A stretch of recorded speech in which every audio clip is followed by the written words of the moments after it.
कांठल की धरा प्रतापगढ़ में चेतना एकेडमी पर मैं आप सबका स्वागत करता हूं। मित्रों, आज हम राजस्थान में बालू का स्तूप पढ़ने जा रहे हैं।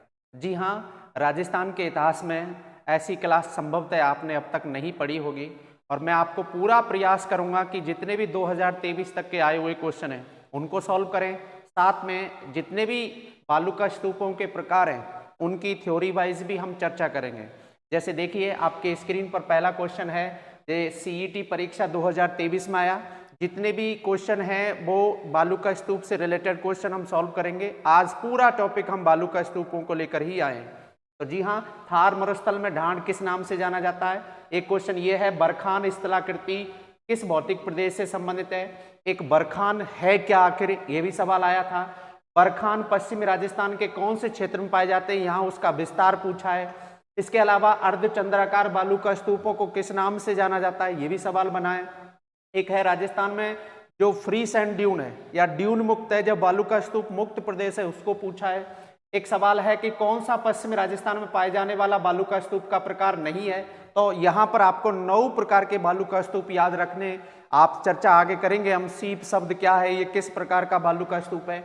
एक बहुत अच्छा शब्द है सीप है एक, तो आगे हम बताएंगे इसके बारे में कि ये किस प्रकार का बालू का स्तूप है। शोर महोदय ने रेखीय प्रकार के बालू का स्तूपों को 3 भागों में बताया, जिसमें सीप भी आता है। उसके बाद अनुप्रस्थ बालू का स्तूप टीले राजस्थान के किन जिलों में, यहाँ अनुप्रस्थ बालू का स्तूप को पूछा है। इन सभी प्रश्नों को हम थ्योरी पढ़ाने के बाद इस एक्सप्लेन करेंगे। ये पश्चिमी राजस्थान में कौन से प्रकार के बालू का स्तूप पाए जाते हैं, बहुत शानदार क्वेश्चन है। बालू का स्तूपों से संबंधित सबसे अब तक का सबसे बेस्ट क्वेश्चन है। जब आंसर की आई थी तो मोस्टली इंस्टीट्यूट ने इसका आंसर भी गलत बताया था। उस समय हमने भी उस समय प्रूव करके कहा कि जो सबने गलत बताया वो हमने सही कराया। तो आगे हम इसको एक्सप्लेन भी करेंगे कि किस प्रकार का बालू का स्तूप है, कैसे फंक्शन में, और इसका आंसर क्या माना था। राजस्थान के कौन से क्षेत्र में तारा बालू का स्तूप पाया जाता है, विस्तार पूछा है। उसके अलावा और बरखान बालू का स्तूप को ज्यादा क्वेश्चन में पूछा है। पश्चिम राजस्थान में सबसे अधिकांशतः बालू का स्तूप किस प्रकार के हैं, तो ये भी सवाल पूछा है। इसके अलावा राजस्थान में निम्न में से कौन सा एक बालू का स्तूप का प्रकार नहीं है, ये सभी प्रश्न हम सॉल्व करने वाले हैं। चाहे वो गतिशील मोबाइल सैंड ड्यून की बात हो या फिर आपके अर्धचंद्राकार हो, ज्यादातर बरखान को लेकर जो क्वेश्चन आए। लेकिन इसके अलावा भी हैं अवरोधी बालू का स्तूप, स्कर्व कॉपीज बालू का स्तूप, इनकी भी हम सभी चर्चा करेंगे। तो सबसे पहले हम शुरुआत करते हैं आपकी थ्योरी से। ये सब 25 क्वेश्चन हम सॉल्व करने वाले हैं, सभी पूर्व परीक्षा में आए हुए सवाल हैं। तो आइए चर्चा करते हैं। सबसे पहले आखिर है क्या बालू का स्तूप? बालू का स्तूप का मतलब है रेत का टीला। अगर हम बात करें बालू का स्तूप की, तो यहां पर सबसे पहले आता है बालू का स्तूप। बालू का स्तूप, देखो नाम से स्पष्ट है, बालू का माने मिट्टी और स्तूप का मतलब है टीला। तो मिट्टी का जो टीला है उसी को बालू का स्तूप बोलते हैं। पहला क्वेश्चन तो ये बनेगा कि बालू का स्तूप किस प्रकार की स्थलाकृति है। तो बालू का स्तूप जो स्थलाकृति के रूप में अगर आपसे पूछे, स्थलाकृति के रूप में अगर आपसे पूछे, तो ये एक प्रकार से निक्षेपणात्मक स्थलाकृति है। निक्षेपणात्मक स्थलाकृति है। तो पहला क्वेश्चन तो ये इसको आप याद रखना है कि बालू का स्तूप निक्षेपणात्मक स्थलाकृति है या अपरदनात्मक स्थलाकृति है। तो बालू का स्तूप पवन के द्वारा जो बालू की मिट्टी का निक्षेपण किया जाता है, उससे जो आकृति बनती है उसी को बोलते हैं निक्षेपणात्मक स्थलाकृति। अब बात आती है बालू का स्तूपों के प्रकार की। तो सबसे पहले हम बात करते हैं मैकी महोदय ने, एक विद्वान है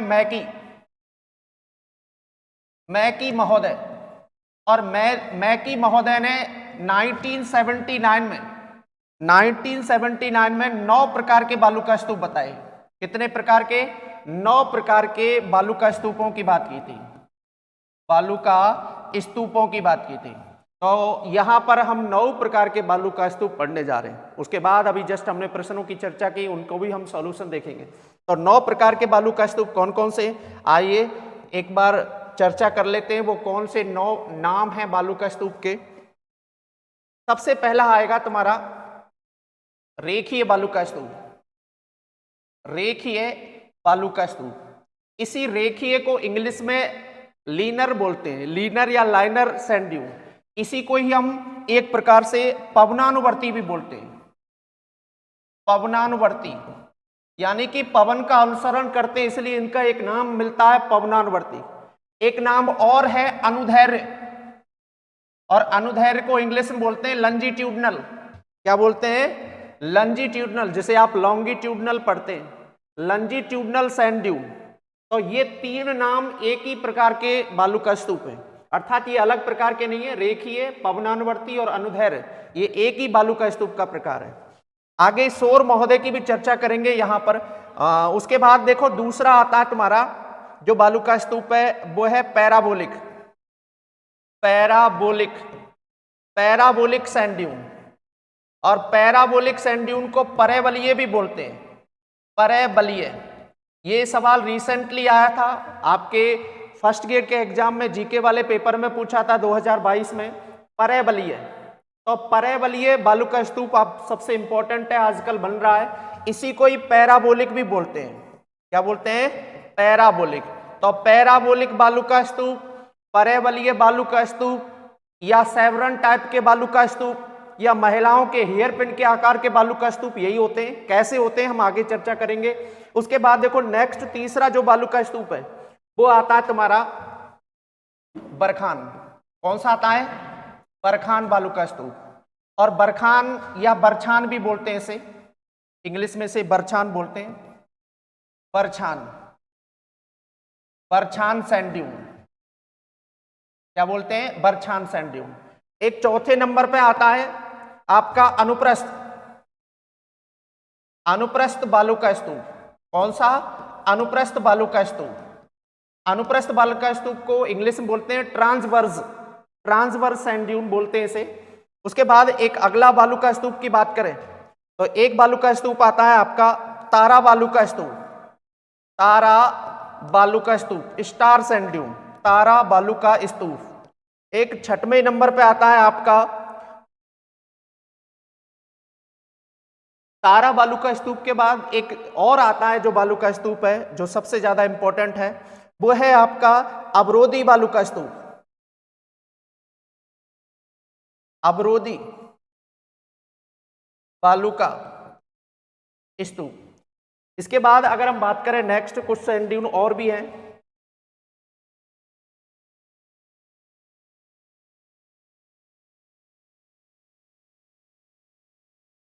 सातवें नंबर पर जो आता है वो आता है तुम्हारा स्कर्व कॉपीज।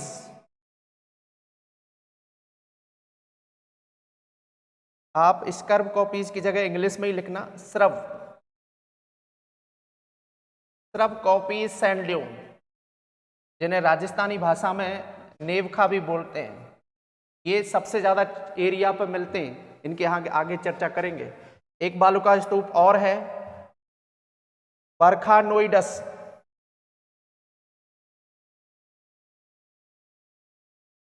बरखानोइडस यानी बरखान का एक प्रकार से बिगड़ा हुआ रूप है, बरखानोइडस को आप सही लिख लो, मैं इंग्लिश में लिख देता हूं इसका।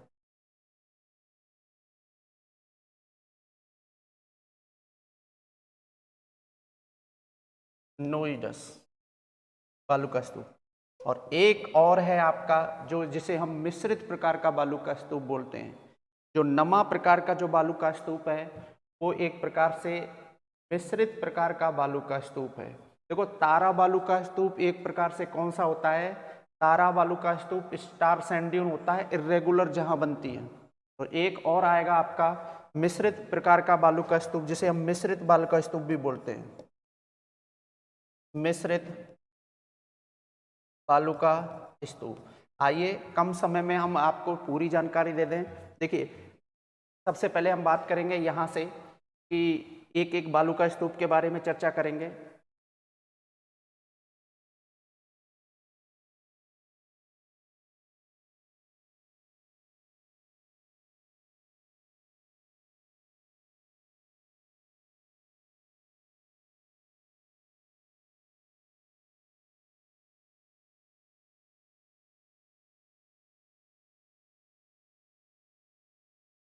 हाँ, यहाँ से हम बात करते हैं तो सब समझ गए होंगे, मैकी महोदय ने 1979 में 9 प्रकार के बालू का स्तूप बताए थे।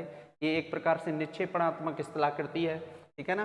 तो बालू का स्तूपों में सबसे पहला बालू का स्तूप आता है वो है तुम्हारा रेखीय बालू का स्तूप। गौर से देखिए, रेखीय बालू का स्तूप को हम लाइनर भी बोलते हैं, लाइनर या लीनर सैंड ड्यून भी बोलते हैं। इसको अनुदैर्ध्य भी बोलते हैं, अनुदैर्ध्य को इंग्लिश में लंजीट्यूडनल बोलते हैं, और इसी को पवनानुवर्ती बोलते हैं। सबसे पहला क्वेश्चन आएगा कि पवन की सामान्य दिशा में राजस्थान में किस प्रकार के बालू का स्तूप बनते हैं। तो पवन की सामान्य दिशा में ये बनते हैं, और राजस्थान में पवन की सामान्य दिशा दक्षिण पश्चिम से उत्तर पूर्व की ओर रेगिस्तान में ज़्यादा चलती है। तो ये सामान्यतः पवन की दिशा के समानांतर पे बनते हैं, तो उसको याद रखना, इसलिए पवन का अनुसरण करते हैं। और राजस्थान में सामान्यतः पवन दक्षिण पश्चिम से उत्तर पूर्व की ओर चलती है, विशेषकर रेगिस्तान वाले इलाके में। वनस्पति के परिवेश से युक्त होते हैं, यानी कि इनके ऊपर वनस्पति का परिवेश होता है। और पवन की दिशा जिस प्रकार से आप देख रहे हैं, ये एक प्रकार से रेखीय प्रकार का बालू का स्तूप है। कौन सा है? रेखीय बालू का स्तूप। पवन का जो ढाल है, ढाल के मामले में 3 बालू का स्तूप सबसे इंपॉर्टेंट है। एक रेखीय है, दूसरा आपका बरखान है, और तीसरा पैराबोलिक है। 3 बालू का स्तूपों के ढालों को लेकर क्वेश्चन आया है, तो इस हिसाब से आपको ध्यान में रखना। ये पवन की दिशा और पवन के सम्मुख इनका ढाल तीव्र है। संभवतः इसका ढाल 12 से 14 डिग्री तक रहता है, जबकि पवन के विमुख जो ढाल है इनका मंद रहता है, और वनस्पति के परिवेश यहाँ पर मिलता है। तो पवन विमुखी ढाल इनका मंद है, लेकिन पवन के सम्मुखी ढाल जो है वो अधिक तीव्र है। लूनी और जवाई नदियों के किनारों पर यही बालू का स्तूप बनते हैं, लेकिन मैंथा नदी के पार्श्वों पर जो बालू का स्तूप बनेंगे वो बरखान प्रकार के बनेंगे, ठीक है ना। तो इसको आप याद रखेंगे। अच्छा, इनका विस्तार पूछा जाता तो जैसलमेर याद रखना। जैसलमेर के दक्षिण पश्चिम में रामगढ़ वाला क्षेत्र सबसे फेमस है, तो रामगढ़ के आसपास में इसी प्रकार के बालू का स्तूप ये देखने को मिलते हैं। लेकिन एक विद्वान है शोर महोदय, और शोर महोदय ने बड़ा शोर मचाया, और 1989 में रेखीय प्रकार के 3 नाम दिए थे। यानी कि रेखीय बालू का स्तूप 3 प्रकार के होते हैं, जिसमें एक आता है सीप, एक पवन विमुखी रेखीय, और एक वनस्पति युक्त रेखीय।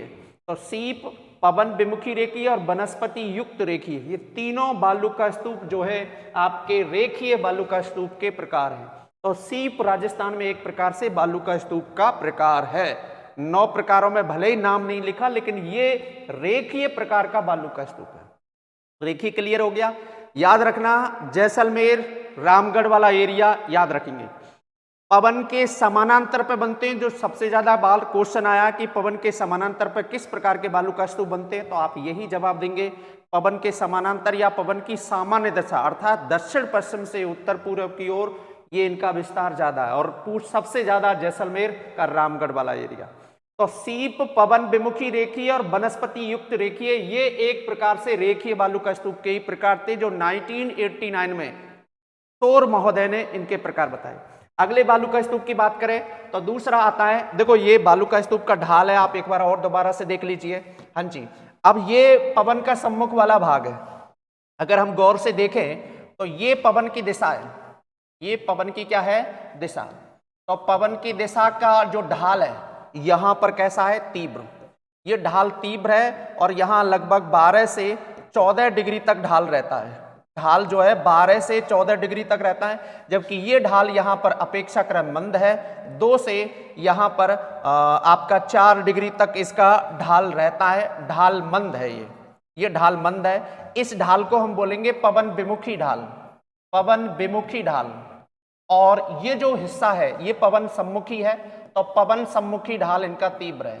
पवन सम्मुखी जो ढाल है वो अत्यंत तीव्र है। वो क्या है? तीव्र है। एक इसको आप थोड़ा सा याद रखेंगे। वनस्पति का परिवेश मिलता है, इसके ऊपर वनस्पति मिलती है, इस चीज को आप ध्यान रखेंगे। ज्यादातर ये मोबाइल सैंड ड्यूनों की श्रेणी में कम आते हैं, क्योंकि वनस्पति के परिवेश से कई बार ये स्थायी भी हो जाते हैं। नेक्स्ट अगला टाइप है आपका पैराबोलिक। देखो ये सवाल आजकल पैराबोलिक को लेकर बहुत ज्यादा आ रहा है। तो पैराबोलिक जो बालू का स्तूप है इसे परवलयीय भी बोलते हैं। क्या बोलते हैं?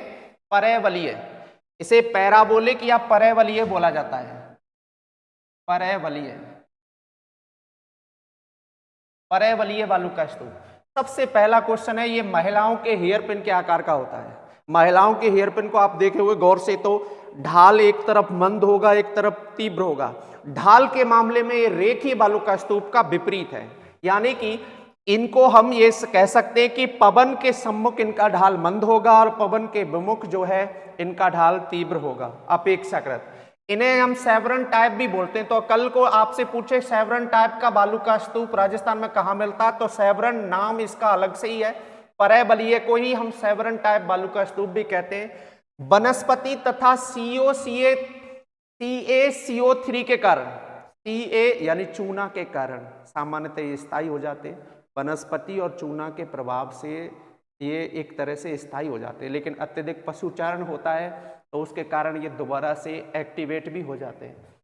वैसे तो ये संपूर्ण राजस्थान मिलते हैं, ये बालू का स्तूप संपूर्ण मरुस्थलीय प्रदेश मिलते हैं, लेकिन फिर भी सर्वाधिक ये राजगढ़ चूरू के आसपास के एरिया में सबसे ज़्यादा देखने को मिलते हैं। विशेषकर सर्वाधिक एरिया पूछे तो शेखावाटी, लेकिन क्षेत्र पूछे तो राजगढ़ चूरू में सबसे ज़्यादा ये देखने को मिलते हैं। देखो यहाँ पर एक चीज़ आई थी कि सर्वाधिक क्षेत्रफल पर कौन से बालू का स्तूप है, तो मैं क्षेत्रफल के आधार पर बालू का स्तूपों का क्रम बता देता हूँ। देखो सर्वाधिक क्षेत्रफल पे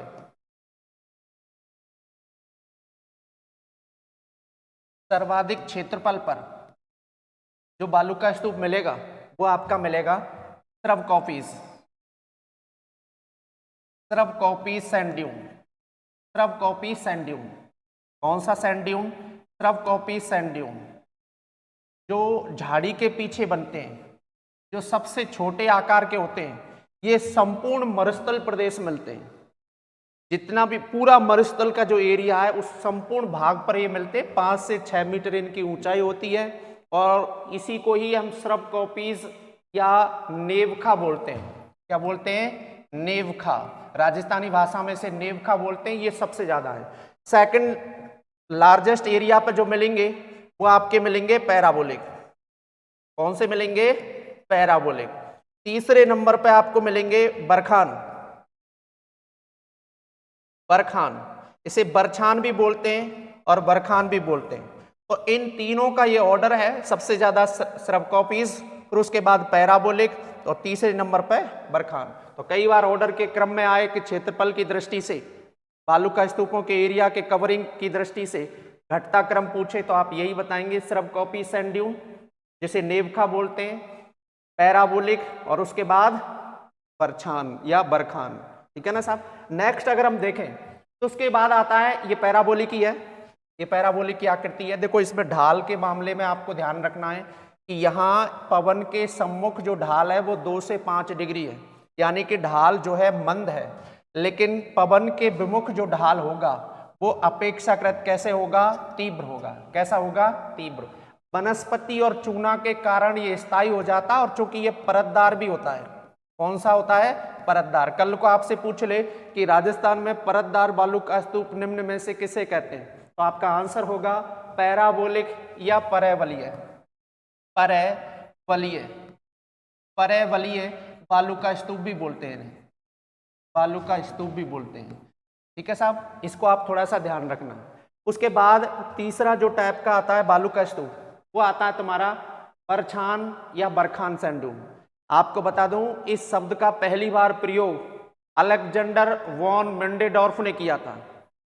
अलेक्जेंडर वॉन मेंडेडॉर्फ ने इस शब्द का इस्तेमाल सबसे पहले किया था 1881 में। ये रूसी व्यक्ति थे, प्रकृतिवादी थे। इन्होंने बरखान शब्द को सबसे पहले यूज किया था।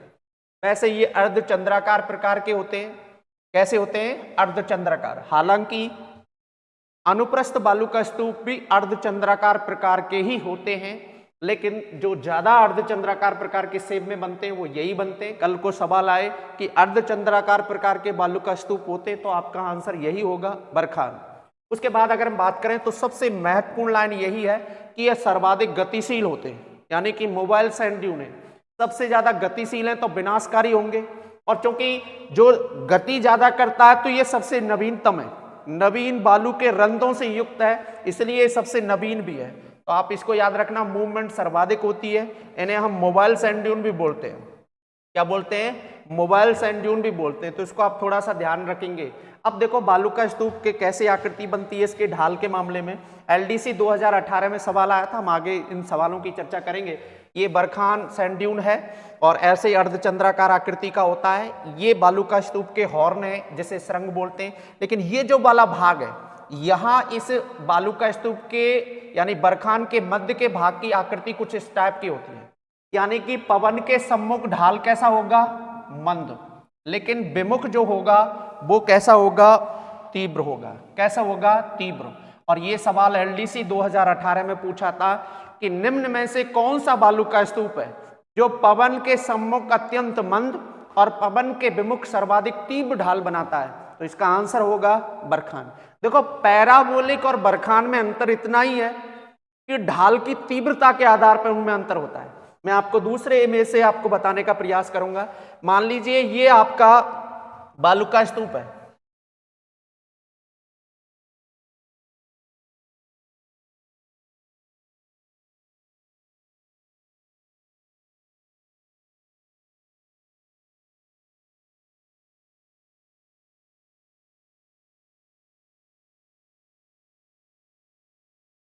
इस प्रकार से इसका ढाल बनता है। अब यहां पर आपको ध्यान में रखना है ये ढाल। अब ये आकृति देखना, एक तो ये आकृति आपको दिख रही है और एक आपको आकृति ये दिख रही है, ये वाली।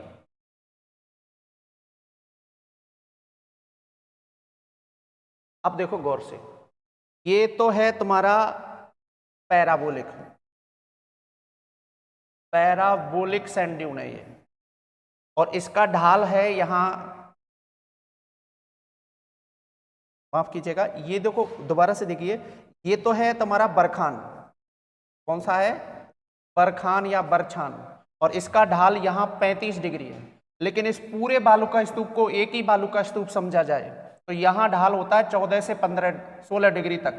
ये ढाल यहाँ अपेक्षाकृत कम होता है। ढाल की तीव्रता के आधार पर हम बरखान बोलते हैं, और ढाल की तीव्रता अगर मंद है अपेक्षाकृत तो वो अपने आप में पैराबोलिक हो जाएगा। ऊपर वाले हिस्से को हम पैराबोलिक बोलेंगे। क्या बोलेंगे, parabolic sand dune, parabolic sand dune. Parabolic sand dune का जो ढाल होता है दोस्तों वो 14 से 16 डिग्री तक रहता है, जबकि बरखान का ढाल पवन के विमुख बहुत ज्यादा तीव्र हो जाता है। कितना हो जाता है, 35 डिग्री। कितना हो जाता है, 35 डिग्री। और ये पवन की दिशा है, पवन की दिशा इस रूप में चल रही है। ये पवन का सम्मुख वाला भाग है, इसे क्या बोलेंगे, पवन का सम्मुख। और ये पवन का विमुख वाला भाग है, क्या है, विमुखी ढाल। और विमुखी ढाल जो है ये अपेक्षाकृत तीव्र होता है। देखो तीव्रता के आधार पर ही तो इनके डिवाइडेशन हुए। पैराबोलिक का जो ढाल है वो 14 से 16 डिग्री है, जबकि 35 डिग्री जो सर्वाधिक ढाल है तीव्र। तो सर्वाधिक जो पवन विमुखी ढाल है, सर्वाधिक पवन विमुखी जो ढाल है वो आपका किसका है, बरखान का। तो यही बरखान और पैराबोलिक में अंतर है। वैसे पैराबोलिक आगे हम इसके बारे में सवालों की भी चर्चा करेंगे कि किस प्रकार से वो सवाल आए थे, डिस्कस किया था, उसमें एक सवाल आया भी था।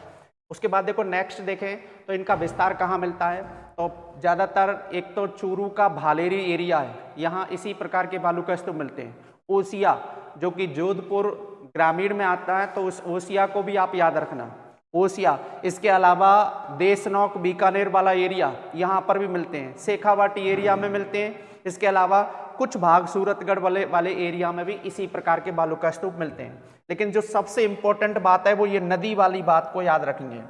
जी हाँ, मेंढा या मेंथा नदी के पार्श्वों पर जो बालू का स्तूप सबसे ज्यादा देखने को मिलते हैं, उसके लिए आपको आंसर जवाब देना है, वो है आपका बरखान। देखो लूनी और जवाई के किनारों पर तो रेखीय बालू का स्तूप मिलते हैं, लेकिन मेंढा नदी के पार्श्वों पर जो बालू का स्तूप मिलेंगे वो आप जवाब देंगे बरखान का। लेकिन अगर घग्गर वाला एरिया देखें तो यहाँ घग्गर नदी के पार्श्वों पर एक तो अनुप्रस्थ बालू का स्तूप भी मिलते हैं, कुछ एरिया में वहां पर आपको तारा बालू का स्तूप भी देखने को मिलेंगे। तो इस हिसाब से है। अब देखो जैसे मान लो ये दोनों हॉर्स हैं, अब यहां से पवन इस रूप में ऊपर जाएगी, ऊपर जाकर नीचे उतरेगी तो मिट्टी का कटाव करेगी, भंवर पड़ेंगे, क्योंकि इधर से भी भित्ती है इधर से भी हित्ती है, तो हवा नहीं आती तो वैक्यूम क्रिएट हो जाता है, इसलिए मिट्टी के कटाव के कारण ये ढाल, पवन विमुखी ढाल जो है तीव्र हो जाता है, यही कारण है। और यही सवाल पूछा था आपका जो LDC 2018 में था, अभी सवाल हम चर्चा करेंगे कि वो सवाल कौन सा था। हालांकि बाड़मेर और जैसलमेर में भी इसी प्रकार के देखने को मिलते हैं।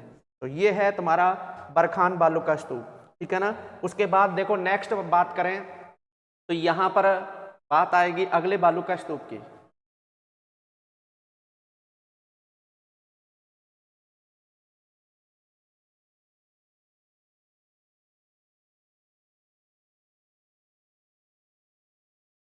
चौथे नंबर पे आता है तुम्हारा अनुप्रस्थ बालू का स्तूप। देखो अनुप्रस्थ बालू का स्तूप के लिए सबसे इंपॉर्टेंट क्वेश्चन बनेगा, जब पवन अत्यंत मंद गति से एक ही दिशा से प्रवाहित हो और उसके मार्ग में कोई छोटा मोटा अवरोध आ जाए, तो ये मिट्टी जो है, बालू मिट्टी का जो निक्षेपण करेगी वो 90 डिग्री के एंगल से करेगी। और इसीलिए ये सवाल भी बनता है कि पवन की दिशा के समकोण पर किस प्रकार के बालू का स्तूप बनते हैं, तो आंसर यही होगा अनुप्रस्थ बालू का स्तूप। अनुप्रस्थ बालू का स्तूप को ट्रांसवर्स सैंड ड्यून भी बोलते हैं। ये पवन की दिशा के समकोण पर बनते हैं, जो सवाल आ चुका है, लेकिन सबसे स्टार लगा लेना आप, जहां पवन अत्यंत मंद गति से दीर्घ काल तक एक ही दिशा से चले और उसके मार्ग में कोई अवरोध आ जाए। अवरोध आएगा, जैसे मान लो धूल मिट्टी के कण यहाँ आ रहे हैं इस बोर्ड पर, तो दोनों हिस्सों में बढ़ जाएंगे तो 90 डिग्री के एंगल से, जैसे मान लो ये कोई छोटा डूंगर है, अब पवन की धूल मिट्टी के कण इधर आ रहे हैं, तो ये साइड में एंगल से इसका निक्षेपण होगा और दोनों 90 डिग्री के एंगल से जो मिट्टी का निक्षेपणात्मक जो स्थलाकृति बनेगी वही अनुप्रस्थ बालू का स्तूप की बनेगी। मैं फिर कह रहा हूं, अनुप्रस्थ भी एक अर्धचंद्राकार प्रकार का ही बालू का स्तूप होता है। चाहे आप मैकी महोदय के क्लासिफिकेशन को देख लीजिए या एच शर्मा को देख लीजिए, जहां भी है ये भी एक प्रकार से अर्धचंद्राकारी होते हैं। जैसे मान लो ये ऊंचा कोई छोटा सा टीला आ जाए तो यहाँ पर भी पवन दो दिशाओं के एंगल से बट जाएगी और यहाँ जब मिट्टी का निक्षेपण करेगी तो वो जो बालू का स्तूप बनेगा वो ट्रांसवर्स या अनुप्रस्थ बालू का स्तूप भी बनेगा। सबसे ज्यादा ये सवाल पूछा था पूंगल के चारों ओर, बीकानेर में है पूगल, और पूगल के चारों ओर ये इसी प्रकार के बालू का स्तूप बनते हैं। इसके जस्ट ऊपर में आपको घग्गर बेसिन भी मिल जाएगा सूरतगढ़ वाले एरिया में, तो वहां पर आपका तारा बालू का स्तूप के अलावा कुछ इसी प्रकार के अनुप्रस्थ भी देखने को मिलेंगे। वैसे शेखावाटी प्रदेश याद रखना, दक्षिणी गंगानगर में सूरतगढ़, इसके अलावा आपको याद रखना है रावतसर जो हनुमानगढ़ में, वहां पर भी इनका विस्तार है। जैसलमेर, जोधपुर में भी इसी प्रकार के बालू का स्तूप देखने को मिलते हैं। तो ये था आपका अनुप्रस्थ बालू का स्तूप। नेक्स्ट बात करें हम तो अगला बालू का स्तूप है तारा बालू का स्तूप, स्टार सैंड ड्यून बोलते हैं। क्या बोलते हैं? Star sand dune. देखो पवन के अनियमित प्रभाव वाले क्षेत्र में दो प्रकार के बालू का स्तूप बनते हैं। एक तो बनता है आपका मिश्रित प्रकार का बालू का स्तूप, जिसे नेटवर्क बालू का स्तूप भी बोलते हैं। क्या बोलते हैं? नेटवर्क। आगे सिखाएंगे। नेटवर्क बालू का स्तूप 3 बालू का स्तूपों के मिश्रण से बनता है। आगे सवाल बन सकता है कि नेटवर्क बालू का स्तूप के निर्माण में किस बालू का स्तूप का योगदान नहीं है, तो वो तीनों प्रकार आप याद रखेंगे। ठीक। पवन का अनियमित प्रवाह का मतलब है कभी पवन पूर्व से आ जाए कभी पश्चिम से आ जाए। पवन का जो ट्रांजिशनल एरिया है, संक्रमणीय क्षेत्र है, वहां पर इस प्रकार के बालू का स्तूप ज्यादा देखने को मिलते हैं। और राजस्थान में सामान्यतः जो हवा है वो दक्षिण पश्चिम से या उत्तर पश्चिम से चलती है और दोनों का मिलन स्थल जो होता है वो ट्रांजिशनल एरिया है वो जैसलमेर के मोहनगढ़ से पोखरण तक है। इसके अलावा दक्षिणी गंगानगर के सूरतगढ़ क्षेत्र में है। ये बालू का स्तूप है तारा बालू का स्तूप। ये बहुभुजी होता है, इसकी कई सारी भुजाएं, ये इसका शीर्षनुमा भाग है, इस प्रकार से बालू का स्तूप होता है। तो आपसे पूछेगा कि इन बालू का स्तूपों में सर्वाधिक योगदान किसने दिया, तो लंकास्टर और फ्राइवर्जन ने इन बालू का स्तूपों का सबसे ज्यादा अध्ययन किया। तो इस प्रकार के ये बालू का स्तूप होते हैं, इन्हें तारा बालू का स्तूप बोलते हैं। इनका विस्तार जैसलमेर के मोहनगढ़ से पोखरण और दक्षिणी गंगानगर के सूरतगढ़ बड़े एरिया में ये देखने को मिलते हैं। उसके बाद छठवें प्रकार का है नेटवर्क सैंड ड्यून। इसे मिश्रित प्रकार का बालू का स्तूप भी बोलते हैं। क्या बोलते हैं? मिश्रित प्रकार का बालू का स्तूप। देखो नेटवर्क बालू का स्तूप पवन के अनियमित प्रभाव वाले क्षेत्रों में मिलते हैं। किस क्षेत्र में? अनियमित प्रभाव वाले क्षेत्र में। तो याद रखें ना, जहां पवन का इरेगुलर फ्लो हो वहां पर इस प्रकार के ट्रांजिशनल एरिया बनते हैं। ये 3 बालू का स्तूपों के मिश्रण से बनता है। एक तो आपको याद रखना है पैराबोलिक। कौन सा? पैराबोलिक बालू का स्तूप, जिसे परवलय बोलते हैं। दूसरा रेखीय और तीसरा अनुप्रस्थ। 3 बालुका स्तूपों के मिश्रण से बनता है, रेखीय, पैराबोलिक और अनुप्रस्थ। रेखीय, पैराबोलिक और अनुप्रस्थ बालुका स्तूपों के मिश्रण से जो बालुका स्तूप बनता है वो मिश्रित या नेटवर्क सैंड ड्यून कहलाता है। और इनका सर्वाधिक जो विस्तार है वो उत्तरी पूर्वी राजस्थान में मिलता है, विशेषकर मरुस्थल के उत्तरी पूर्वी भाग में, हिसार के आसपास के एरिया में, चूरू हनुमानगढ़ क्षेत्र में ये कुछ ज्यादा देखने को मिलते हैं। कुल मिलाकर शेखावाटी एरिया में ये कुछ अधिक देखने को मिलते हैं, हिसार के आसपास के क्षेत्र में। वैसे नेटवर्क सैंड ड्यून से अभी तक कोई सवाल ऐसा आया नहीं है। नेक्स्ट अगर हम बात करें तो अगला है अवरोधी बालुका स्तूप। इसे ऑब्स्टेकल सैंड ड्यून बोलते हैं। जब पवन के मार्ग में कोई अवरोध आ जाए तो मिट्टी या तो पवन के सम्मुख वाले ढाल पर जम जाएगी, या फिर वो जो अवरोध है वो थोड़ा सा ऊंचाई कम है तो वो पवन के विमुख वाले ढाल पर मिट्टी का निक्षेपण करेगी। जैसे मान लो यहां पर ये हवा चल रही है और इसके इस वाले भाग में अगर मिट्टी का निक्षेपण हो तो ये पवन विमुखी ढालों पर, यानी कि पर्वतों के या तो सम्मुख या विमुख वाले ढालों पर स्थिति बनती है। ये तय करेगी उस पर्वत की या उस क्षेत्र की ऊंचाई या पवन की दिशा, पवन की गति, माफ कीजिएगा, पवन की गति तय करेगी। पवन की गति ज्यादा तीव्र होगी तो ये ओवरलैप कर जाएगी और पवन के विमुख वाले एरिया में, लेकिन पवन की गति धीमी है और पर्वत की ऊंचाई या फिर ज्यादा है तो ये पवन के सम्मुख वाले भाग पर ही मिट्टी का जमाव कर देगी। ये बालुका स्तूप इस प्रकार से होते हैं, ज्यादातर जयपुर के आसपास के क्षेत्रों में मिलते हैं, जैसे बिचून पहाड़ है, जौबनेर है, यानी कि आजकल का दूदू वाला कुछ एरिया फागी वाले क्षेत्र में, हर्ष पर्वत, कुचामन सिटी। अब चूंकि कुचामन सिटी अब किस में चला गया, वो डीडवाना नागौर में आ गया, तो इसको आप ध्यान रखेंगे। डीडवाना कुचामन जिला आप याद रखेंगे, ठीक है ना। हर्ष पर्वत, सीकर, इसको याद रखेंगे। नाग पहाड़ अजमेर है, पुष्कर भी अजमेर है, बूढ़ा पुष्कर भी अजमेर है, तो ये अजमेर में भी मिलते हैं। तो राजस्थान के मध्य अरावली वाले एरिया में इसी प्रकार के बालुका स्तूप देखने को मिलते हैं। तो सामान्यतः किसी पर्वत के किनारे पर मिलते हैं। इन्हें फॉसिलाइज ऑब्स्टेकल ड्यून भी कहते हैं। फॉसिलाइज का मतलब अवशिष्ट। कई बार गांव के बाहर पर पशुओं की हड्डियों का ढेर सा जमा देते हैं पश्चिम राजस्थान में एक ही जगह, और उन हड्डियों के ऊपर जब मिट्टी का जमाव होता है तो वहाँ उसमें, क्योंकि उसमें बैक्टीरिया वगैरह होते हैं, तो इसलिए उस वजह से उस बालू का स्तूप जो बनता है वहाँ फॉसिलाइज कहलाता है। कल को सवाल आ जाए कि फॉसिलाइज ऑब्स्टेकल सैंड ड्यून किसे कहते हैं, तो आप अवरोधी बालू का स्तूप को ही कहेंगे। नाग पहाड़, पुष्कर, बूढ़ा पुष्कर, बिचून पहाड़, जौबनेर पर्वत, हर्ष पर्वत, कुचामन की पहाड़ियाँ, ये इसके लिए विस्तार वाला एरिया है। हालांकि इससे अब तक कोई सवाल ऐसा आया नहीं है 2024 तक।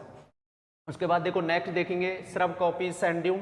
श्रब कॉपी सैंड ड्यून को नेवखा भी बोलते हैं। ये सामान्यतः झाड़ी के पीछे बनते हैं। ये सबसे इंपॉर्टेंट है। ये संपूर्ण रेगिस्तान मिलते हैं, यानी सर्वाधिक क्षेत्र पर है। ये पॉइंट आपको याद रखना, कौन से क्षेत्र पर है, ये सर्वाधिक क्षेत्र पर मिलते हैं। और ये सबसे छोटे आकार के होते हैं। ये भी पूछ सकता है कि निम्न में से राजस्थान में सबसे छोटे आकार के बालू का स्तूप कौन से, तो आप बताएंगे श्रब कॉपीज।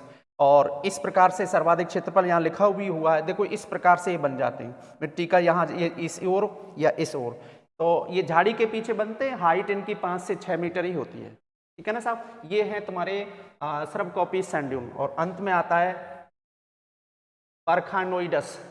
बरखानोइडस यानी बरखान का एक प्रकार से टेढ़ा हुआ रूप है, लेकिन ये अंडाकार आकृति में, इसको आप याद रखेंगे, अंडाकार आकृति मिलते हैं। और जहां वर्षा 0 से 20 सेंटीमीटर होती है, यानी 20 सेंटीमीटर से पश्चिम में अंतर्राष्ट्रीय सीमा के सारे इस प्रकार के बालू का स्तूप ज्यादा देखने को मिलते हैं। तो ये आपका बालू का स्तूप के मैंने 9 प्रकार बता दिए। अब उन प्रश्नों को देख लेते हैं जो अब तक 2024 तक जो सवाल पूछे गए। तो सबसे पहले हम बात करेंगे, हाँ जी, अभी जस्ट हम बात कर रहे थे पहले प्रश्न की।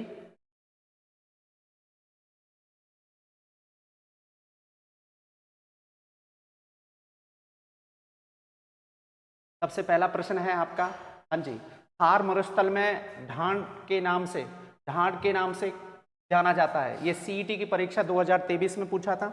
अगर इस प्रश्न की बात करें तो देखो इस प्रश्न का जो राइट आंसर है वो है अर्धचंद्राकार बालू का स्तूपों के मध्य। अर्धचंद्राकार बालू का स्तूपों के मध्य, अर्धचंद्राकार बालू का स्तूपों के मध्य जो गर्त होता है, खड्डा होता है, उसी को ढांड बोलते हैं। हालांकि उत्सुक बेसिंग जो होता है वो ऐसे होता है जिसके नीचे से ऑलरेडी पानी निकला हुआ होता है। ये शेखावाटी एरिया में ज़्यादा मिलता है। कहाँ पर? शेखावाटी एरिया में। ये एरिया में किसमें? शेखावाटी एरिया में सबसे ज्यादा देखना।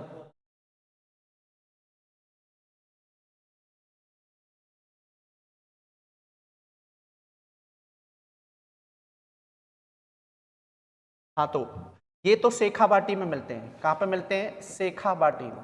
एक इसको आप ध्यान रखेंगे। और ये आपका इस प्रश्न का राइट आंसर है, ठीक है ना। मरुस्थल में प्लाया जो झील है इसमें ही बनती है झीलें, जिसमें अस्थायी झीलें होती है खारे पानी की। नकलिस्तान ये भी राजस्थान में उसी झील को कहते हैं जो खूबसूरत झील है, जो इसके आसपास में एक प्रकार से हरा भरा भूमि। तो रेगिस्तान में हरी भरी भूमि को हम नकलिस्तान बोलते हैं। अगला अगर हम प्रश्न की बात करें, नेक्स्ट प्रश्न की बात करें तो बरखान स्थलाकृतियां निम्न में से किस भौतिक प्रदेश में मिलती हैं? यहाँ जैसा कि आपको बताया था, उत्तर पश्चिमी शुष्क प्रदेश जो आपका भौतिक प्रदेश है उसको हम दो भागों में बांटते हैं। एक महान मरुस्थलीय भूमि, दूसरा है अर्ध शुष्क भूमि। तो उस वाले एरिया में, हाँ जी, तो इसका अगर हम देखें तो बरखान एक महान मरुस्थलीय एरिया में बालू का स्तूप युक्त वाले प्रदेश में आते हैं, जो कि संपूर्ण मरुस्थलीय प्रदेश के 58.50% भाग पर फैले हुए हैं। तो यहाँ राइट आंसर अगर हम देखें इस हिसाब से, तो इस हिसाब से अगर हम देखेंगे तो यहाँ इसका राइट आंसर होगा, जी हाँ, मरुस्थलीय प्रदेश। क्या होगा? मरुस्थलीय प्रदेश। नेक्स्ट क्वेश्चन की बात करें हम, अगला क्वेश्चन है, देखो बरखान क्या है? सबको पता है, बालू का स्तूप का एक प्रकार है। अच्छा, बरखान शब्द किसने दिया? अलेक्जेंडर वॉन मिंडेडॉर्फ ने 1881 में, रूस के व्यक्ति थे। तो यहाँ पर इसका जो राइट आंसर होगा वो क्या होगा? वो होगा रेत के टीले। क्या होगा? रेत के टीले। इन्हीं बालू का स्तूप को जैसलमेर में धरियन बोलते हैं। क्या बोलते हैं? धरियन। तो इसको भी आप याद रखना, जैसलमेर वाले एरिया में इनको हम क्या बोलेंगे? धरियन, जैसलमेर वाले एरिया में। नेक्स्ट अगला क्वेश्चन देखेंगे। अगला क्वेश्चन है, बरखान पश्चिमी राजस्थान के कौन से क्षेत्र में पाए जाते हैं? वरिष्ठ अध्यापक ग्रुप डी 2023 में ये पूछा था। ओसिया, जोधपुर, भालेरी, चूरू, देशनोक, बीकानेर, दातारामगढ़, सीकर। तो किस क्षेत्र में पाए जाते हैं? देखो, देशनोक करणी माता वाला क्षेत्र बीकानेर वाला है ही है। शेखावाटी वाला प्रदेश है जिसमें चूरू, झुंझुनू, सीकर, नीम का थाना वाला कुछ जो एरिया है।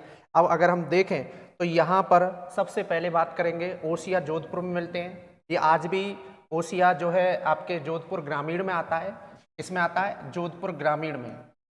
उसके बाद भालेरी, चूरू में भी है, देशनोक, बीकानेर में भी मिलते हैं, लेकिन दाता रामगढ़ में नहीं मिलते। तो ए, बी, सी जिसमें ऑप्शन है, यानी कि 3 नंबर वाला इसका बिल्कुल करेक्ट आंसर है। यही इस प्रश्न का राइट आंसर है। नेक्स्ट क्वेश्चन की बात करेंगे तो अगला है, अर्धचंद्राकार बालू का स्तूपों को कहा जाता है। तो अर्धचंद्राकार बालू का स्तूपों को क्या कहा जाता है? तो इसका राइट आंसर क्या होगा? जी हाँ, बरखान। लेकिन सीप जो है ये रेखीय प्रकार का बालू का स्तूप है, रेखीय प्रकार का बालू का स्तूप है। और ये बताया था शोर महोदय ने। किसने? शोर महोदय ने। शोर महोदय ने 1989 में इनके 3 प्रकार बताए थे, जिसमें एक सीप था, एक वनस्पति युक्त रेखीय था, एक पवन विमुखी रेखीय था। तो ध्यान रखना, सीप भी रेखीय प्रकार का बालू का स्तूप है। नेक्स्ट प्रश्न की चर्चा करें तो राजस्थान में ड्यून मुक्त ट्रैक पाया जाता है, इसे फ्री सैंड ड्यून बोल सकते हैं हम। क्या बोल सकते हैं? Free sand dune, free sand dune, यानी कि बालू का स्तूप मुक्त प्रदेश। और ये संपूर्ण मरुस्थलीय प्रदेश के लगभग 41.50% पर ये मिलते हैं। और विशेषकर 3 क्षेत्र है इसके। एक तो है आपका फलौदी। कौन सा है? फलौदी। एक है आपका पोकरण। कौन सा? पोकरण, जैसलमेर वाला। और एक है आपका बालोतरा वाला क्षेत्र, जहाँ कुछ चट्टानी भूमि मिलती है, बालोतरा वाला। तो बालोतरा याद रखेंगे आप, ठीक है ना, बालोतरा। तो इस रूप में आप ध्यान रखना, ये त्रिभुजाकार आकृति में है और ये सैंड ड्यून है। तो पाली, जालौर, बाड़मेर ये तो ऑप्शन है नहीं। जोधपुर, नागौर ये भी बिल्कुल गलत है। हनुमानगढ़, सीकर ये भी है। बीकानेर, जैसलमेर, फलौदी वाला ये एरिया, ये बिल्कुल इसका राइट आंसर है, ठीक है ना। वैसे मैं आपको बता दूं, जो बालू का स्तूप मुक्त प्रदेश है इसमें 3 प्रकार की स्थलाकृति मिलती है। फ्री सैंड ड्यून में एक तो आपको मिलेगा हम्बादा प्रकार, हम्बादा प्रकार के मरुस्थल होता है। और इसमें एक मिलेगा आपका बाप बोल्डर्स बेड। कौन सा? बाप बोल्डर्स बेड, बाप बोल्डर्स बेड। एक आपका मिलेगा लाठी सीरीज और एक आकलवुड फॉसिल पार्क। और इनके तीनों के टाइम पीरियड भी पूछे जाते हैं। हम नेक्स्ट सेशन में जब मरुस्थल प्रदेश अलग सेगमेंट में पढ़ेंगे वहां पर इनका सबका डिस्कस करेंगे। फिलहाल इस प्रश्न का राइट आंसर है 4 नंबर। नेक्स्ट क्वेश्चन की बात करें हम, अगला क्वेश्चन है कौन सा पश्चिम राजस्थान में पाए जाने वाला बालू का स्तूप का प्रकार नहीं है। प्रकार पूछा था, सिंपली 9 प्रकार आपको याद रखना है। तो सीप बालू का स्तूप का बिल्कुल प्रकार है, आप इस चीज को बिल्कुल बखूबी ध्यान रखेंगे। सीप है, बरखान है, पैराबोलिक है। बजादा मरुस्थल में जो पाए जाने वाली जो चट्टानी भूमि में कुछ जो झील मिलती है उस एरिया को हम बजादा बोलते हैं। तो यहाँ पर इसका ये बालू का स्तूप का प्रकार नहीं है, लेकिन इसका आंसर जो है प्रश्न का वो 3 नंबर ही है। ये तो तीनों बालू का स्तूप है, लेकिन ये बालू का स्तूप का प्रकार नहीं है। तो इसको आप ध्यान रखेंगे। इस प्रश्न का राइट आंसर है 3 नंबर। इस प्रश्न का right answer 3 number. Next question की बात करेंगे, अगला है थार मरुस्थल के संबंध में पैराबोलिक क्या है। तो पैराबोलिक बालू का स्तूप से क्वेश्चन पूछ रहा है 2022 में, ARO की परीक्षा में पूछा था। बालू का स्तूप है, झील है, खड़ीन है, तो आप सब जानते हैं ये अपने आप में क्या है, बालू का स्तूप का प्रकार है। अगला क्वेश्चन देखेंगे नेक्स्ट।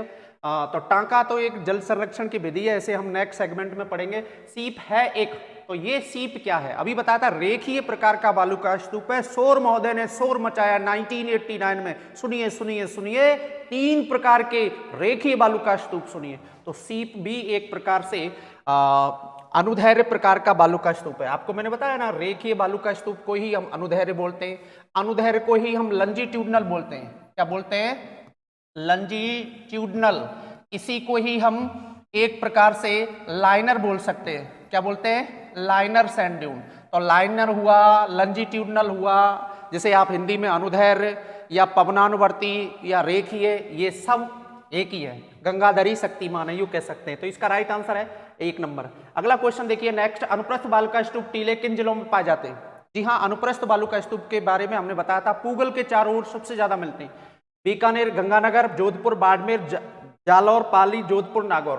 तो यहाँ तीनों ऑप्शन है नहीं, तीनों ऑप्शन है नहीं यहाँ पर। तो इसका राइट आंसर होगा बिल्कुल बीकानेर, गंगानगर। पूगल के चारों ओर इसी प्रकार के बालू का स्तूप देखने को मिलते हैं। तो बीकानेर, गंगानगर वाले एरिया में इस प्रकार के बालू का स्तूप मिलते हैं। नेक्स्ट अगर हम बात करें अगले क्वेश्चन की, पश्चिमी राजस्थान में कौन से प्रकार के अनुप्रस्थ बालू का स्तूप पाए जाते हैं। स्कूल व्याख्याता GK GS 2022 अब तक के इतिहास का सबसे शानदार प्रश्न, और इसे ज्योग्राफी वाला ही सही कर सकता है।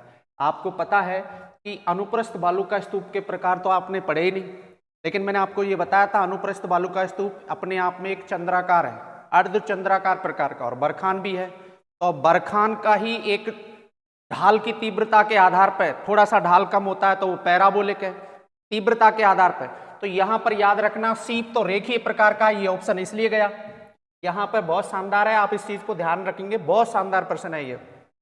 तो ये तो ऑप्शन है ही नहीं, क्योंकि सीप तो रेखीय है, परैबलीय जिसे पैराबोलिक बोलते हैं, और वनस्पति युक्त रेखीय, या वनस्पति युक्त रेखीय। लेकिन आपको पता है कि वनस्पति युक्त रेखीय प्रकार का ही बालू का स्तूप है, ये इसलिए भी गया। बरखान एवं पवन विमुखी रेखीय, लेकिन रेखीय मैंने आपको कहा ना, पवन विमुखी रेखीय, ये भी एक प्रकार से रेखीय प्रकार का ही बालू का स्तूप है, तो इसलिए ये भी ऑप्शन गलत। बरखान और परैबलीय, ये बिल्कुल इसका राइट आंसर है, क्योंकि बरखान और परैबलीय में ढाल की समानता है, थोड़ा सा अंतर है। जहां सर्वाधिक ढाल है 35 डिग्री का वो बरखान है, 14 से 16 डिग्री ढाल है पवन विमुखी, वो परैबलीय है। और परैबलीय को हम एक प्रकार से परतदार बालू का स्तूप भी बोलते हैं। चूना और वनस्पति के कारण ये स्थायी हो जाते हैं, लेकिन कई बार अतिचारण के कारण ये मूवमेंट ज्यादा हो जाती है। राजगढ़, शेखावाटी एरिया में सबसे ज्यादा मिलते हैं। तो दूसरे नंबर पर राजस्थान में कोई बालू का स्तूप मिलते तो ए परैबलीय ही मिलते। तो इसका राइट आंसर यही है, 4 नंबर। 4 नंबर बिल्कुल इसका राइट आंसर है। नेक्स्ट क्वेश्चन, पश्चिम राजस्थान में कौन से प्रकार के अनुप्रस्थ बालू का स्तूप पाए जाते हैं। तो पश्चिम राजस्थान में, ये हो गया सवाल, राजस्थान के कौन से क्षेत्र में तारा बालू का स्तूप पाए जाते हैं। तो तारा बालू का स्तूप पवन के ट्रांजिशनल एरिया मिलते हैं। ट्रांजिशनल एरिया मोहनगढ़, जैसलमेर और दक्षिणी सूरतगढ़, गंगानगर वाला एरिया याद रखना। तो इसका बिल्कुल राइट आंसर पहला ही नंबर है, इसमें ज्यादा आपको सोचने की बात नहीं है, यही इसका बिल्कुल राइट आंसर है। नेक्स्ट क्वेश्चन की बात करें, अगला है बरखान बालू का स्तूप प्रधानतः राजस्थान के कौन से क्षेत्र में पाए जाते हैं। तो बरखान 20 सेंटीमीटर समवर्षा रेखा के पश्चिम में, बहुत शानदार क्वेश्चन है, और ऐसे सवाल बार बार रिपीट भी होते हैं। 20 से 35 डिग्री, देखो 20 से पश्चिम में बरखानोइडस मिलते हैं। कैसे मिलते हैं, बरखानोइडस, यानी बरखान का जो बिगड़ा हुआ रूप है, अंडाकार आकृति का बताया था, नंबर। तो ये ऊपर वाला तो है नहीं। लेकिन यहाँ पर अगर हम देखें तो इसका राइट आंसर है 20 से 35 डिग्री। क्या है? 20 से 35 डिग्री सेंटीमीटर के मध्य में मिलते हैं, ये आपको ध्यान रखना है। 35 से 50 नहीं करेंगे, 50 से अधिक नहीं करेंगे, क्योंकि इस वाले एरिया में तो आपकी अन्य भौतिक प्रदेश ही आ जाते हैं। तो आपका राइट आंसर है 20 से 35। इस वाले एरिया में जो बालू का स्तूप मिलेंगे वो मिलेंगे बरखानोइडस। बरखानोइडस ये बालू का स्तूप मिलते हैं, बरखान नहीं मिलते, इसलिए इसको आप ध्यान रखेंगे। 2 नंबर इसका बिल्कुल राइट आंसर है। अगला सवाल है, राजस्थान के पश्चिमी मरुस्थल में सबसे प्रमुख अधिकांशतः बालू का स्तूप मिलते हैं। अधिकांश पूछ रहा है, इनमें से बताना है। तो इसका राइट आंसर अगर हम देखें तो देखो यहां पर पैराबोलिक भी मिलता है, लेकिन पैराबोलिक एक बरखान का ही रूप है। पैराबोलिक बालू का स्तूप बरखान का ही एक रूप है, तो इसको आप थोड़ा सा ध्यान रखेंगे। और अनुप्रस्थ, अभी जस्ट हमने बात की, तो अनुप्रस्थ बालू का स्तूप भी इसी का ही रूप है, तो इसी के प्रकार है। तो यहाँ पर सबसे ज्यादा आप आंसर बात कर रहा है, सवाल पूछ रहा है पश्चिमी राजस्थान में। तो पश्चिमी राजस्थान में जो बालू का स्तूप है वो ये, इस प्रश्न की बात करें तो यहाँ पवनानुवर्ती भी मिलते हैं, लेकिन सर्वाधिक अधिकांश एरिया में जो मिलेंगे वो एक प्रकार से बरखान मिलेंगे। कौन से मिलेंगे? यहाँ पर आपको जवाब देना है बरखान। क्या जवाब देना है? बरखान। इसका राइट आंसर यही है, बरखान। हालांकि बरखान और पैराबोलिक ही अपने आप में अनुप्रस्थ में जाते हैं, लेकिन उसने आंसर बरखान को माना है, तो इसको आप ज्यादा याद रखेंगे, बरखान। नेक्स्ट अगर हम बात करें, अगला क्वेश्चन, राजस्थान के निम्न में से कौन सा एक बालू का स्तूप का प्रकार नहीं है? तो बरखान, सीप, पैराबोलिक, लेकिन कौन सा बालू का स्तूप का प्रकार नहीं है? जी हाँ, ये इसका राइट आंसर है, यानी कि ये इसका राइट आंसर है। ये बालू का स्तूप का प्रकार नहीं है, सभी बालू का स्तूप के प्रकार हैं। प्रश्न का आंसर जो है 4 नंबर है। कौन सा है? 4 नंबर। थली नहीं है। क्या नहीं है? थली नहीं है। मरुस्थलीय एरिया को बोलते हैं थली। जैसलमेर में किस प्रकार के बालू का स्तूप पाए जाते हैं? अभी बताया था, जैसलमेर का दक्षिण पश्चिम में रामगढ़ वाले एरिया में रेखीय प्रकार के बालू का स्तूप मिलते हैं। कौन से? रेखीय प्रकार के बालू का स्तूप। और रेखीय बालू का स्तूप को ही हम क्या बोलते हैं? अनुदैर्घ्य। क्या बोलते हैं? अनुदैर्घ्य। तो यहाँ पर राइट आंसर होगा अनुदैर्घ्य। बीकानेर के चारों अनुप्रस्थ मिलते हैं। चूरू और शेखावाटी एरिया में परैवलीय बोलते हैं, और बरखान पश्चिम राजस्थान में अधिकांशतः मिलते हैं, क्योंकि बरखान और बरखानोइडस जो है दोनों मिलकर बहुत बड़े एरिया को कवर कर लेते हैं, इसलिए इसको आप ध्यान रखेंगे। गतिशील मोबाइल सैंड ड्यून किन्हें कहते हैं स्थानीय भाषा में? तो स्थानीय भाषा में इन्हें हम धरियन बोलते हैं, जैसा कि अभी जस्ट बात की थी। तो इसका राइट आंसर क्या होगा? धरियन। क्या होगा? धरियन। उसके बाद अगर हम नेक्स्ट बात करें, अगला है, निम्न में से किसको अर्धचंद्राकार बालू का स्तूप कहते हैं? जी हाँ, ये रिपीट हुआ है, तो इसका राइट आंसर होगा बरखान। अर्धचंद्राकार प्रकार के बालू का स्तूप बरखान, बड़ी मात्रा में। लेकिन अनुप्रस्थ भी एक प्रकार से अर्धचंद्राकार ही होते हैं, रेट लगा सकते हैं, लेकिन जो सबसे ज्यादा स्पष्ट अर्धचंद्राकार बनता है वो बरखान का ही बनता है, इसलिए क्योंकि एच.एस. शर्मा की किताब आप देखोगे तो इसमें स्पष्ट रूप से ये सारी जानकारी मिल जाएगी। फिलहाल इस प्रश्न का राइट आंसर 2 नंबर है। नेक्स्ट बात करें अगले प्रश्न की, तो तारा बालू का स्तूप कहाँ पाए जाते हैं? तो तारा बालू का स्तूप जो है पवन के संक्रमणीय क्षेत्र मिलते हैं, सूरतगढ़ वाले एरिया में, तो इसमें कोई दिक्कत नहीं है। इसका राइट आंसर क्या होगा? जी हाँ, सूरतगढ़। क्या होगा इसका राइट आंसर? सूरतगढ़। सूरतगढ़ में मिलते हैं। नेक्स्ट प्रश्न की बात करेंगे हम, कौन सा बालू का स्तूप मंद पवन विमुखी ढाल, तीव्र पवन, मंद पवनामुखी, पवन के सम्मुख मंद है, पवन के विमुख सर्वाधिक तीव्र है, और ये बरखानी है क्योंकि 35 डिग्री का ढाल है। तो अगर हम बात करें तो यहाँ पर इसका राइट आंसर क्या होगा? बरखान। क्या होगा? बरखान होगा इसका राइट आंसर, क्योंकि इसका ढाल कुछ इस रूप में होता है। ये पवन के सम्मुख वाला ढाल है और ये पवन का विमुख वाला ढाल है, ठीक है ना। अभी जस्ट हम इसी की चर्चा कर रहे थे, पवन ऐसे चलती है और यहाँ पर इस प्रकार से भंवर पड़ते हैं, तो मिट्टी का कटाव की वजह से ये ढाल तीव्र हो जाता है, और यही इसका राइट आंसर है। नेक्स्ट क्वेश्चन की बात करेंगे हम, राजस्थान के थार मरुस्थल में दोषवती नदी घाटी में किस प्रकार के बालू का स्तूप चिन्हित होते हैं? 2 प्रकार के मिलते हैं, क्योंकि एक तो पुंगल जो बीकानेर के चारों ओर है उसके ऊपरी भाग में अनुप्रस्थ मिलते हैं, और साथ में सूरतगढ़ वाले एरिया में आपके बालू का स्तूप जो बनते हैं वो तारा बालू का स्तूप मिलते हैं। तो यहाँ पर अगर हम देखे जाए तो इस प्रश्न को डिलीट कर दिया गया था। क्या किया गया था? डिलीट। तो हम यहाँ पर स्टार लगा देते हैं इस प्रश्न के बारे में, क्योंकि इसमें ऑप्शन जो है बिल्कुल सही नहीं है, तो ये डिलीट किया गया था। क्या किया गया था? डिलीट किया गया था। तो इसको आप थोड़ा सा ध्यान रखेंगे, ये प्रश्न जो है डिलीट था, तो इसको थोड़ा सा आप याद रखेंगे, क्योंकि तारा भी मिलता है और आपका अनुप्रस्थ भी मिलता है। कौन सा मिलता है? अनुप्रस्थ। तो पैराबोलिक का कुछ भाग भी मिलता है, तो इस वजह से, हालांकि अगर इस 4 में से कोई आंसर देना हो तो आप 4 नंबर ज़्यादा प्रेफरेंस देंगे। अनुप्रस्थ इसमें दे नहीं रखा था, लेकिन ये डिलीट था, ठीक है ना, क्या था, डिलीट। नेक्स्ट क्वेश्चन की बात करेंगे, राजस्थान में स्थित थार के मरुस्थल में कौन सा बालू का स्तूप का प्रकार नहीं है। प्रकार बहुत ज़्यादा पूछता है, तो आप जानते हैं कि इसमें पैराबोलिक, तारा बालू का स्तूप और बरखान ये सभी है, ठीक है ना, ये बालू का स्तूप के ही प्रकार है, लेकिन ये बालू का स्तूप का प्रकार नहीं है, तो इसलिए इसका राइट आंसर होगा 4 नंबर। नेक्स्ट प्रश्न की बात करें तो राजस्थान में कौन सा क्षेत्र, निम्न में से राजस्थान में कौन सा क्षेत्र बालू का स्तूप मुक्त प्रदेश है। ये सवाल ऐसे है, बालू का स्तूप,